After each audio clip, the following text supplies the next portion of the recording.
Four scary Mexican family horror stories. Let's me start. Story 1. The Weeping Woman. When my mother was around 15 years old, around 1977, she was inside her room with two of her sisters, Maria and Emenda. It was around 9:30 or 10 p.m. when they were about to go to sleep. All the lights in the house were off, the moonlight was visible through the windows, and the stars were lighting up the night sky. Since it was such a beautiful night, my mother and her sisters decided to sleep outside on the front patio. They gathered their blankets and pillows and then got comfortable. It was chilly out, and the sound of chirping crickets made the night a little less scary. There were no people outside, which was unusual even for this time of night. The neighborhood wrapped around a circle, so there was only one way in and out. My mother and her sisters lost track of time. It was getting close to 1 a.m. when out of nowhere, a horrible scream came from the neighborhood entrance. The screaming of a woman so loud and terrifying, it sounded like she was being killed or raped. My mother and her sisters were frozen in fear as the scream moved from the neighborhood entrance, and it somehow passed through the neighbor's house. It continued until it faded to where the farms were. The whole time they heard the scream. The sound of crying babies followed whatever this thing was. My mother and her sisters stayed there on the patio all night, afraid to make a noise or stand up. Whoever or whatever was making that horrible scream would have most likely noticed them and do God knows what to them. As the sun started rising, the townsfolk began their day. My mother and sisters jumped up and ran to the house. When they got inside, my mother explained everything to my grandmother.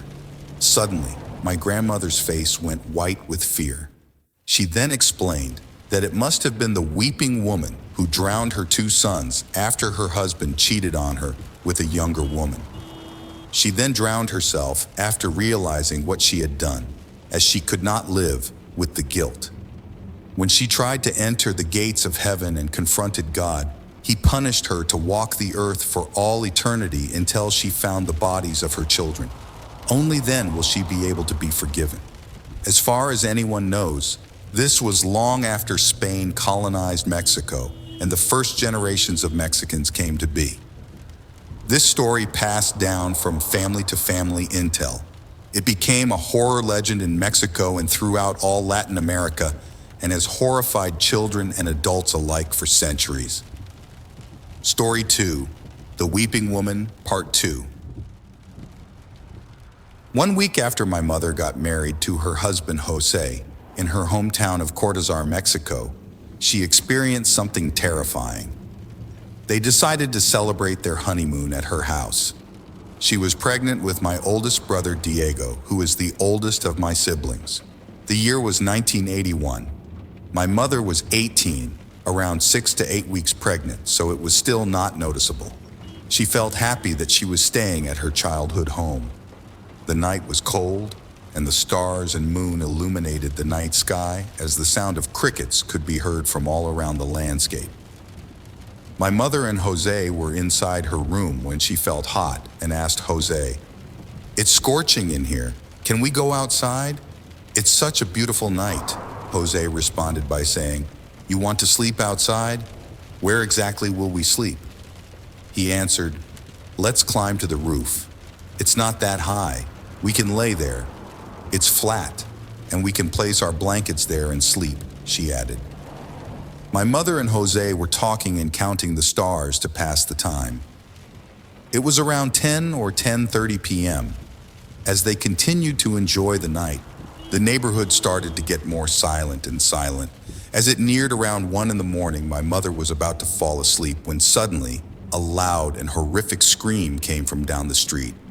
My mother knew exactly what it was as she grabbed Jose's right hand as the cry traveled from down the road down to the neighborhood's exit.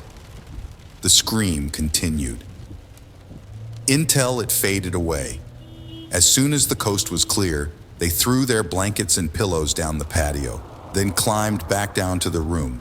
They passed out asleep until the sun came up, and they told Jose's mother. She then told them that it was indeed the weeping woman. and that many people have heard her through that area of Mexico. Anyone who hears her cries are cursed, especially young children or newborn babies. The only way she might leave you alone is when the children grow up to become teenagers or adults. The most dangerous way to end up in her grasp is to not drown in rivers or know how to swim. She follows the marked ones, waiting for the perfect opportunity to grab them into deep water. Story 3. The Kidnap Escape. My mother was still pregnant with my oldest brother Diego when she went to the state fair with her friend Esmeralda. My mother and Esmeralda were walking and watching the attractions and people enjoying themselves. The fairground surrounded the town square, and in the middle of the town square was a huge garden where people would rest on the benches to enjoy the flowers. It was getting cold around this time, so people started wearing jackets and pants. My mother's siblings and cousins split off early on, so my mother and Esmeralda decided to rest in the garden for a bit before going out to find everyone else. They rested for a few minutes when they decided it was time to go and regroup with the family. They started to walk through the crowds of people as they continued having fun. As they carried on, my mother saw a man in the far distance walking towards them. She didn't find anything strange about it since there were plenty of people walking around. When the man got close to them, he reached and grabbed my mother by her right arm.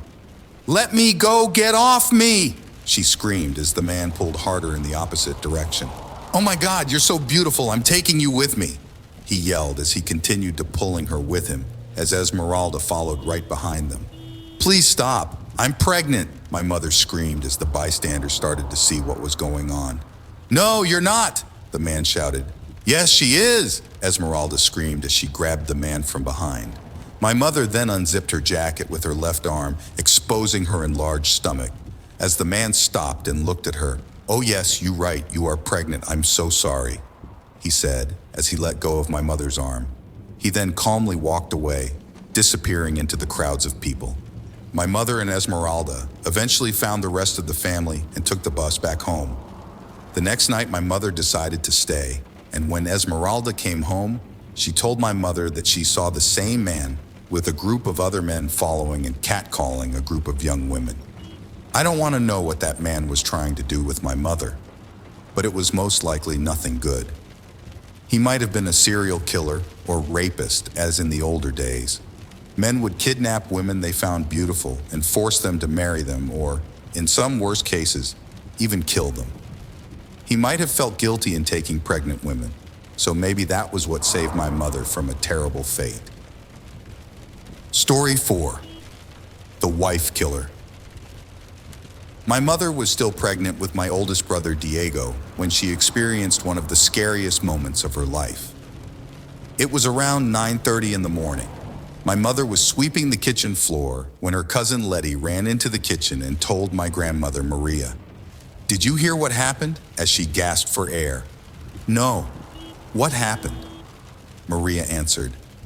"Chan killed his wife Amelia and cut her head off and took it with him," Letty shouted. As soon as my mother heard this, a cold shiver went through her whole body as she froze in fear. My mother, in complete disbelief, tried to go with Maria and Letty because the townsfolk were gathering outside Chan's house. Still, they made her stay home because they believed that women who experienced traumatic experiences would give birth to sick children. She stayed home with her other cousin Limba, and they both started to get frightened as they waited for news about the murder. During this whole time, my mother could not shake the thought of Chan walking around with Amelia's head poking her head at the window, through the corners of the house, and under her bed looking at her. Amelia's husband was a very controlling and jealous man. He did not want her to have friends or talk to people, especially other men. Many people in town would regularly see her doing errands, but she was quiet and barely talked to anyone, but she was very friendly to those who spoke to her. Even my mother talked to her a few times when she was with her friends. Everyone knew how protective Chan was about his wife, and their children knew too.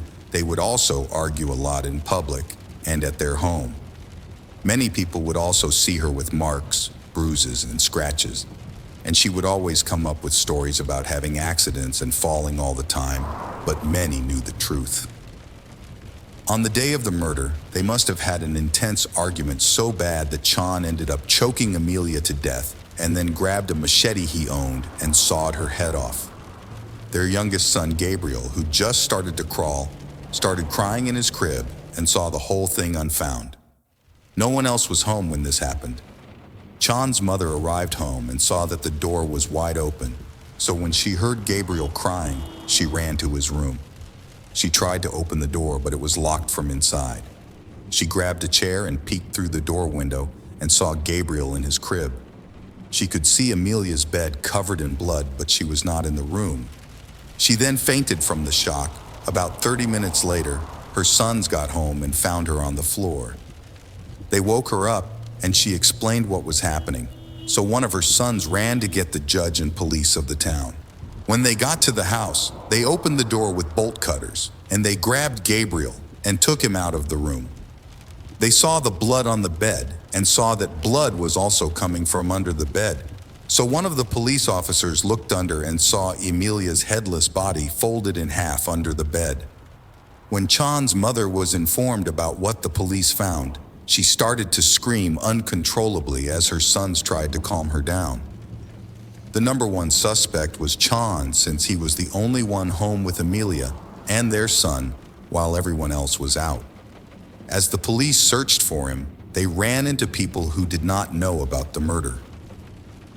When asked, some townsfolk told the police that they saw him riding his bike with a bag in his back carrying something. About a day later, they caught Chon trying to take a bus out of town, and when he is arrested, they took his bag and found Amelia's head inside. He was found guilty, but only spent about 8 years in prison and was released. My mother remembers this from time to time, and it never fails to send shivers down her spine, and this story always scared us as kids.